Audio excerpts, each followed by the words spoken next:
wasn't really sure what I was going to do when I grew up. So law enforcement was always in my family. My dad was in law enforcement. I always had that as an idea. I knew police work offered you to be out and about. Every day could be different. So I started in 1997. I just graduated from NC State. My dad was like, hey, Durham's hiring. He pulled out the newspaper at that time and said, Durham's hiring. I was like, I'll give it a shot.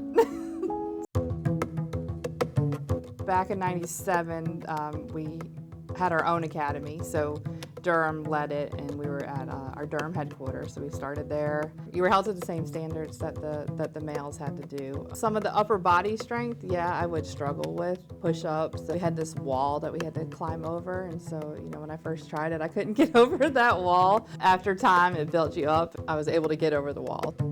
I was assigned to East Durham, District 1 is where I started.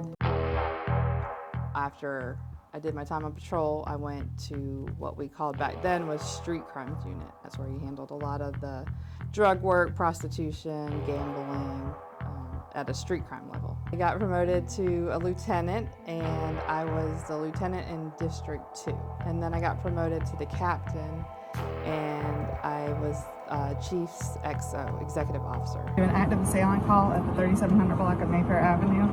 And then I was promoted to major. I was a major over administrative services. I got promoted to deputy chief and stayed in administrative services. You do a lot of administrative stuff in the sense of anytime somebody gets transferred, moved, recruiting and training fall also under admin services. So we do a lot with obviously trying to come up with new initiatives to bring employees here. So I am a firearms instructor.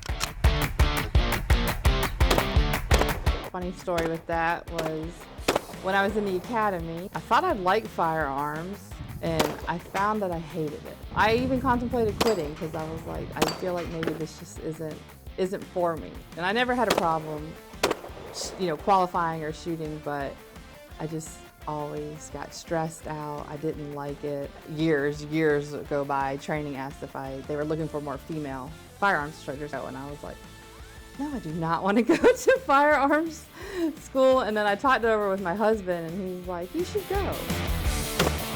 For me, I think it was at a personal level to have something that I really wasn't that good at, but it was more of a mental block that I faced, and so to overcome that mental block. And then just kind of being out there teaching and watching when somebody actually, when they're shooting and then you're helping them and then it clicks and they understand it. Something I felt like I had to do just to personally overcome any challenges. My family obviously is number one to me. I have a great husband who has supported me through anything that I've ever wanted to do.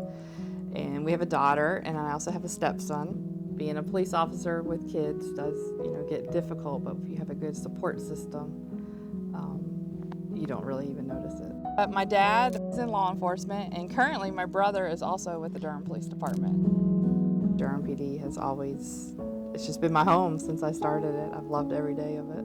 You need your police department to be diverse. So adding the women to the police department helps because you have women out there that need assistance, and they may offer a woman perspective in a sense that's something that a male just might not, know. We put our own hurdles on ourselves if we sit there and say it's a male-dominated field and, women shouldn't do it. I have a daughter, and I tell her every day, I said, it doesn't matter if it's a male-dominated field, if it's a female-dominated field, whatever it is that you personally want to do, nothing should hold you back. And if you want to be a police officer, then you go out and be a police officer. I wouldn't look at it as a hurdle because it is a male-dominated profession.